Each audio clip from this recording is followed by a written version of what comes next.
नमस्कार, मी सागर राजे. प्रभात पर्व न्यूजवर आपलं सर्वांचं स्वागत करतो. पनवेल महानगरपालिकेच्या प्रॉपर्टी टॅक्स विरोधात आज 95 गाव कृती समिती आणि महाविकास आघाडीच्या नेत्यांनी धरणे आंदोलन या ठिकाणी केलं. हे तुम्ही पाहिलं असेल. खरं म्हणजे अनेक दिवसापासून हा विषय चालू आहे. गावठाण विस्तार विषयाचे अभ्यासक आणि जमीन हक्कासाठी लढणारे राजाराम पाटील साहेब आपल्यासोबत आहे. खरं म्हणजे त्यांचा तसा या विषयाशी संबंध नसला, परंतु नेहमीच जमीन हक्काविषयी ते भांडत असल्याकारणाने आणि सध्या ही गावातील जी सगळे लोक आहेत त्यांच्या घरांचा विषय, त्या घराच्या प्रॉपर्टी टॅक्स विषय असल्याकारणाने आपल्याला त्यांच्यासोबत बोलायचं आहे. साहेब, खरं म्हणजे तुम्ही हे सगळं पाहता. मी सुरुवातीलाच बोललो की तुमचा तसा संबंध नाही, परंतु ग्रामीण भागातील अनेक लोकांची घरं आहेत ती अजून देखील अनधिकृत आहेत आणि अशावेळी प्रॉपर्टी टॅक्स कमी करावा किंवा तो चुकीचा आहे अशी मागणी करून या ठिकाणी महाविकास आघाडी असो किंवा 95 गाव कृती समिती पनवेल महानगरपालिकेच्या विरोधात आंदोलन पुकारत आहेत. तुम्ही या सगळ्याकडे कसं पाहता? पहिला मुद्दा मी क्लिअर करतो की हा जो भाग आहे हा आगरी, कोळी, कराडी, ओबीसी 12 बलुतेदारांचा पट्टा आहे आणि मी प्रामुख्याने नेतृत्व करतो हे आपल्या ओबीसी समाजाचं करतो. त्यामुळे ओबीसी समाज जिथे जिथे आहे तिथे माझा संबंध आहे. आता राहिला प्रश्न, हे जे आंदोलन आहे प्रॉपर्टी टॅक्सच्या विरोधातलं, हे आंदोलन म्हणजे आता सर्वसामान्य जनता असते ती ह्या बाबतीत आजपर्यंत अज्ञानीच राहिलेली आहे. त्याचं प्रबोधन करण्याचं काम प्रभात पर्वाच्या माध्यमातून आपण करत आहोत. आता जे नेतृत्व आहे त्या नेतृत्वाच्याबद्दल आपण मागे एक क्लिप टाकली होती. म्हणजे सगळ्या आमदारांना मी आवाहन केलं तर तुम्हाला गावठाण सीमांकन प्रश्न कळत नसेल तर तुम्ही आमदार कसे, हा प्रश्न आपण नेतृत्वाला पहिल्यांदा चॅलेंज केलं. कारण का या समाजात आपण सगळ्यांना भाऊ बहिणी मानतो, म्हणजे आमदारांना, सगळ्या आमदारांना भाऊच मानतो किंवा महिला आमदारांना बहिणी मानतो. परंतु केवळ वयाने मोठे माझ्यापेक्षा असतील म्हणून ते ज्ञानी आहेत असं होत नाही. मग सागरराजे वयाने छोटे असतील पण ज्ञान त्यांच्याकडून पण घ्यावं. म्हणजे असं काही कुठं नियम नाही की पांढरे केस झालेला म्हातारा माणूस हा ज्ञानीच असेल असं नाही. आणि म्हणून मी आपल्याला सांगतो की माझ्या डोळ्यासमोर नवी मुंबई महानगरपालिका तयार झाली. तर ती महानगरपालिका तयार होत असताना पहिली निवडणूक माझ्यासमोर, तिथे मी शिक्षक होतो. तर ही महानगरपालिका होत असताना तिथे गावं होती, म्हणजे बोनकोडे, खैरणे बोनकोडे गावात मी शिक्षक होतो. ही जी गावं होती, आता 95 गावांचा उल्लेख सिडको क्षेत्रात नेहमी येतो. जर ही गावं होती तर महानगरपालिकेकडे ती जात असताना, म्हणजे महानगरपालिका ही स्थानिक स्वराज्य संस्थातली सगळ्यात मोठी बहीण आहे आणि ग्रामपंचायत ही छोटी बहीण आहे. आत्ता मी आपल्याला हे भारतीय संविधान दाखवतो. हे भारतीय संविधान आहे. या संविधानामध्ये कलम 40 आहे. या कलम 40नी आपल्या संविधानाने असं सांगितलं की भारतामध्ये गाव हे पहिलं एकक आहे. मग पहिल्यांदा गाव संघटित करा. म्हणजे गाव संघटित करा म्हणजे काय?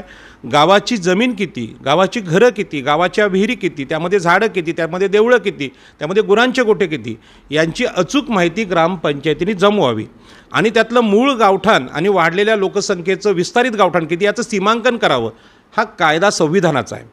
मग हा कायदा असताना इथले जिल्हाधिकारी, इथले पंचायत समिती सदस्य, इथल्या पंचायत समितीचे सभापती असतील, इथले जिल्हा परिषद असेल किंवा कोकण आयुक्त आणि कलेक्टर यांनी ह्या गावाचं संघटन करून, एक गाव असेल तर त्याचं ग्रामपंचायत म्हणून हे सगळं करायचं आहे का, म्हणजे सीमांकन करायचं आहे.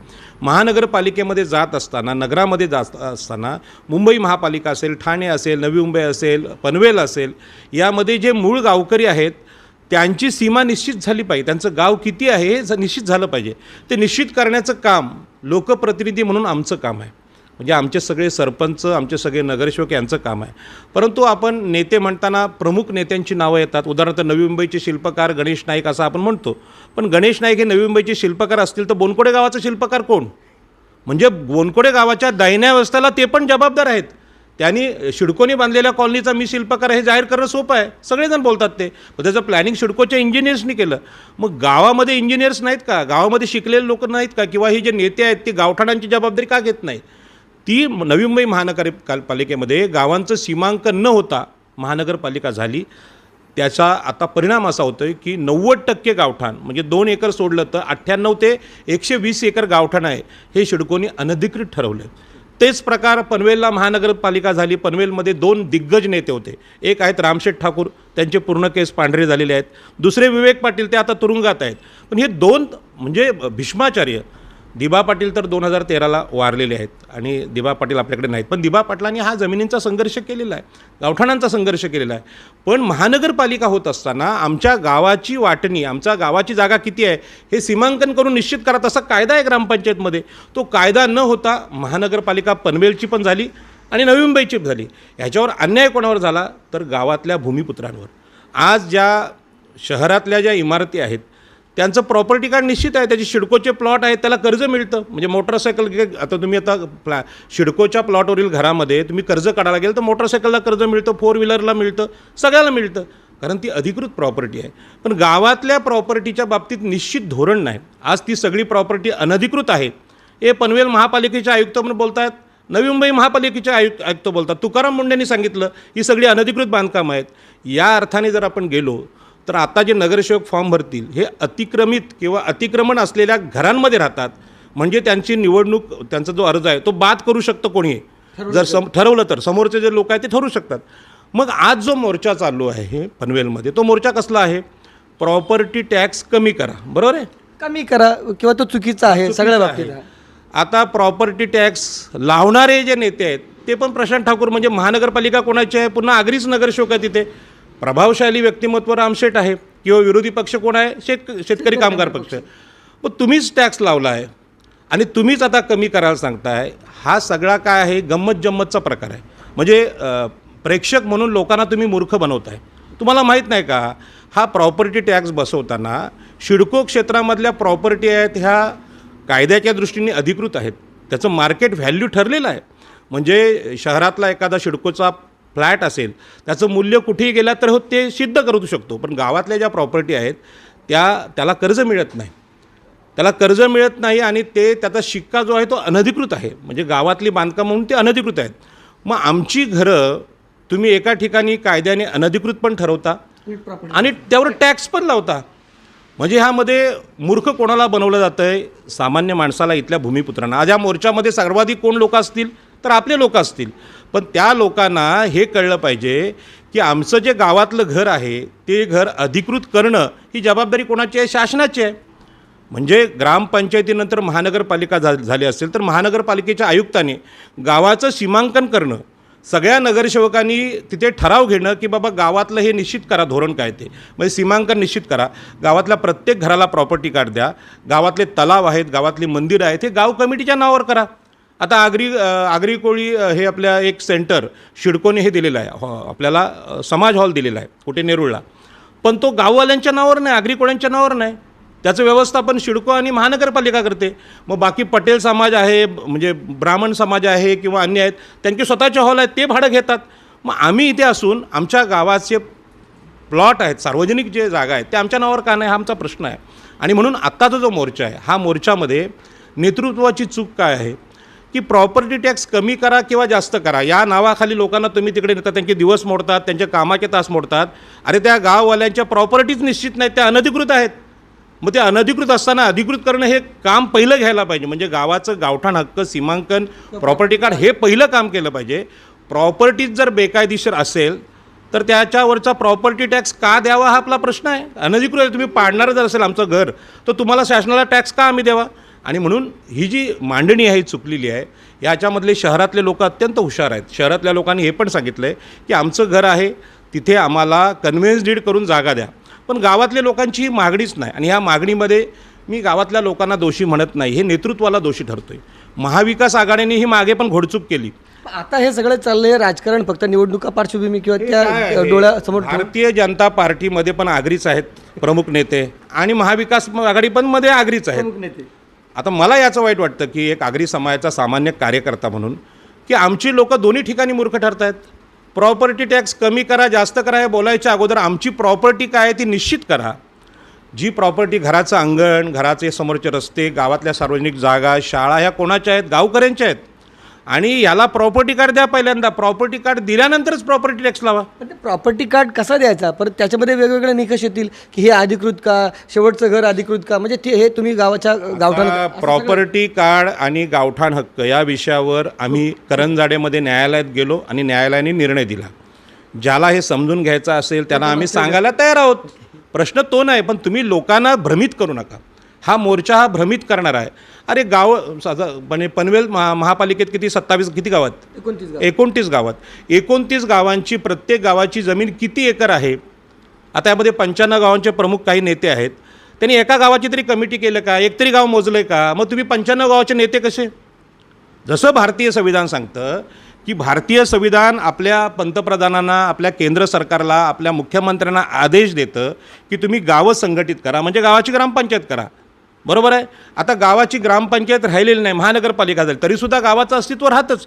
मग गाव म्हणून त्याची जागा किती, त्यातल्या सार्वजनिक जागा किती, यांचं प्रॉपर्टी कार्ड निश्चित करा, हे आदेश आहेत. नवी मुंबईत जेव्हा मोर्चा निघाला तेव्हा भूमी अभिलेख विभाग आणि जिल्हाधिकारी ठाणे आणि रायगड यांना सांगितलं गेलं की तुम्ही गावाचं सीमांकन करा, पण कोणतंही नेता गाव मोजायला तयार नाही. माझं तर म्हणणं आहे, ज्याला स्वतःच्या गावाचं सीमांकन करता आलेलं नाही अशा नेत्याला नेताच म्हणू नका. हे नेतृत्वच बेकायदेशीर आहे आणि हे नेतृत्व लोकांना भ्रमित करतं आहे. आणि म्हणून माझी विनंती आहे, आगरी कोळी समाजाने या भागातल्या म्हणजे ठाणे, रायगड, पालघर, मुंबई इथल्या शहराला जमिनी दिल्या. आज त्या गावठाणांना तुम्ही अनधिकृत म्हणताय. महाराष्ट्रातले सगळे आमदार, सगळे मुख्यमंत्री, सगळे विरोधी पक्षनेते हे इथल्या भूमिपुत्रांशी कृतज्ञ झालेले आहेत. ते कृतज्ञ झालेले आहेत, ते वाईट आहेत हे आम्ही बोलू शकतो, परंतु ते बोलतील अरे तुमच्या ग्रामसेवकाला, तुमच्या सरपंचाला, तुमच्या महापौराला जर अक्कल नसेल ती आमची चूक आहे का. कारण इथे महापौर आमचेच झाले, संजीव नाईक झाले नवी मुंबईत, सागर नाईक झाले, इकडे प्रशांत ठाकूर झाले, अनेक महापौर आमच्या इथे झाले. मग त्यांना गावं निश्चित का करता येत नाही. आणि म्हणून माझी विनंती आहे की मी याच्यामध्ये माझं शहाणपण दाखवत नाही. मी हे सांगतो आहे की माझ्या घराला प्रॉपर्टी टॅक्स तुम्ही लावता, पण तुम्ही असं पण म्हणता की तुम्ही चोर आहात, म्हणजे तुम्ही अनधिकृत आहात. म्हणजे असूनही खास मालक घरचा म्हणती चोर त्याला, ही जी काव्यपंक्ती आहे ती इथे लागू होते की आगरी कोळी आज चोर ठरलेत. आज अनेक ठिकाणी आमच्या बिल्डरांना खंडणीच्या केस लावत आहेत. लोढा बिल्डर वगैरे लोक सिडको लावते, येऊन JCB लावून घरं तोडतायत. मग ही घरं वाचवताना नेते कुठे असतात. आता प्रॉपर्टी टॅक्स कमी करा की जास्त करा हा भारतीय जनता पार्टीच्या विरोधातला राजकीय मुद्दा आहे. पण भारतीय जनता पार्टीचे आमदार असतील किंवा महाविकास आघाडीचे असतील, या नेत्यांनी सगळ्यात चूक काय केली, इथल्या भूमिपुत्रांची फसवणूक केलेली आहे. आणि शहरातला माणूस हुशार आहे, त्याचा फ्लॅटला रजिस्ट्रेशन आहे, प्रॉपर्टी टॅक्स आहे, त्याला मार्केटमध्ये कर्ज मिळते. मग आगरी कोळ्यांचे मोठे मोठे महाल आहेत ते अनधिकृत का, हा माझा प्रश्न आहे. आणि म्हणून या प्रश्नावर, प्रॉपर्टी टॅक्स लावण्याच्या प्रश्नावर हा मोर्चा काढलेला गेला, हा बोगस मोर्चा आहे. आणि ह्याचा जर मोर्चा सत्यात करायचा असेल तर आमच्या प्रॉपर्टी किती आहेत ते निश्चित करा. आमचं म्हणणं असं आहे, इथल्या अनेक 100 एकर गुरुचरण जागा सिडकोने घेतल्या, पालिका आता घेते. या गुरुचरण जागा आमच्या आहेत, त्याच्यावर आमची घरं आहेत, नसतील तर त्या जागा आम्हाला शाळेला पाहिजेत. हे मुद्दे न घेता अशा प्रकारच्या दुसऱ्यांच्या प्रश्नासाठी आगरी कोळ्यांना पुन्हा रस्त्यावर आणायचं आणि आगरी कोळी ऑलरेडी अनधिकृत बांधकाम म्हणून घरं पडतात. आगरी कोळ्यांची घरं वाचावीत म्हणून ह्या शहरातले लोक कधी येतात का बाजूला आपल्या. त्यांना हा प्रश्न कळतो का. प्रत्येकजण महाराष्ट्रातून, देशातून, गावातून आलेला आहे, त्याला गाव आहे. मग गावकऱ्यांचे अधिकार हे पूर्ण देशात आणि जगात आहेत. इंग्लंडमध्ये सुद्धा आपली गावठाणे त्यांनी जपलीत, जपानमध्ये जपलीत. मग आमचीच गावं अनधिकृत का. आज जे महाविकास आघाडीने मागे निर्णय घेतला, मी बाळराम पाटलांचं कौतुक करेन की त्यांनी तुमच्यासमोर बोलताना सांगितलं की मला हा निर्णय मान्य नाही, परंतु महाविकास आघाडीतले बाकीचे नेते बोलायला तर नाहीत. आणि एकनाथ शिंदेने आमच्याकडे भाडे करार दिला, तो मान्य केला, त्याचं स्वागत करतात. हा काय प्रकार आहे. म्हणजे आम्ही आमच्या गावात भाडेकरू व्हायचं. आम्ही इथले मालक आहोत आणि कॉलनीतला माणूस आहे, सिडकोच्या क्षेत्रात तो फ्लॅटचा ओनर आहे. मग ह्याची लाज नाही वाटत लोकांना. माझा प्रश्न आहे की सामान्य माणसाने दिबा पाटील साहेबांच्या तर्कनिष्ठ बुद्धीने विचार करावा. आम्हाला जर कोण मूर्ख बनवत असेल तर त्याला नाही हसणार लोक, आम्हाला हसतील. अरे तुमच्या घराचाच पत्ता नाही, लोकांच्या प्रॉपर्टी टॅक्स वाचवायला तुम्ही चाललेत काय, हे जगाच्या लष्करी भाकऱ्या भाजायच्या, असं कोणी बोलेल. आणि म्हणून या मुद्द्यावर हा जो मोर्चा आहे, या मोर्चाची शक्ती लोकांच्यासाठी उपयोगाची ठरत नाही, ही तोट्यात जाते. आणि माझी विनंती आहे, गावात सीमांकन व्हावं, प्रत्येक घराला प्रॉपर्टी कार्ड मिळावं. हे सरकार करणारच नाही, कारण इथलं जे सरकार आहे, इथले जे मराठ्यांचे जे ब्राह्मणांचे मुख्यमंत्री झाले, त्यांनी मुंबई आमची विकली, हे सगळ्यांना माहीत आहे. नवी मुंबईसुद्धा वसंतदादा पाटलांनी बंदुकीच्या गोळ्या लावून आमच्याकडून ताब्यात घेतलेली आहे. म्हणजे इथला मराठा मुख्यमंत्री एकनाथ शिंदे असू दे किंवा वसंतदादा असू दे, हे डझनभर मराठ्यांचे मुख्यमंत्री जमिनींचे लुटारू आहेत. आणि लुटारांपासून किती वेळा आम्ही सांगायचं. म्हणून ही गावं पहिली निश्चित करा, गावाची जमीन आमची किती निश्चित करा. आमचं घर कसंही असेल त्याला प्रॉपर्टी कार्ड द्या, मग प्रॉपर्टी टॅक्स लावा. आणि म्हणून आधी म्हणजे कोंबडी आधी की अंडा आधी हे जे प्रश्न विचारतात ना कुठल्या तरी गोष्टीमध्ये, त्यामध्ये आधी आमची जमीन, आमचं प्रॉपर्टी कार्ड, नंतर प्रॉपर्टी टॅक्स हा मुद्दा यामध्ये आहे. तर खरं म्हणजे प्रॉपर्टी टॅक्सच्या ऐवजी प्रॉपर्टी कार्ड मागा आणि नंतर प्रॉपर्टी टॅक्सच्या बाबतीत भांडावं. असं या ठिकाणी राजाराम पाटील या साहेबांनी सांगितलेलं आहे. खरं म्हणजे त्यांनी अतिशय तर्कबुद्धीने हे सगळं विश्लेषण केलेलं आहे. तुम्हाला काय वाटतं त्याविषयीची तुमची प्रतिक्रिया अवश्य नोंदवा. व्हिडिओ जर्नलिस्ट यासिन खानसह सागर राजे, प्रभात पर्व न्यूज करता तळोजा. धन्यवाद.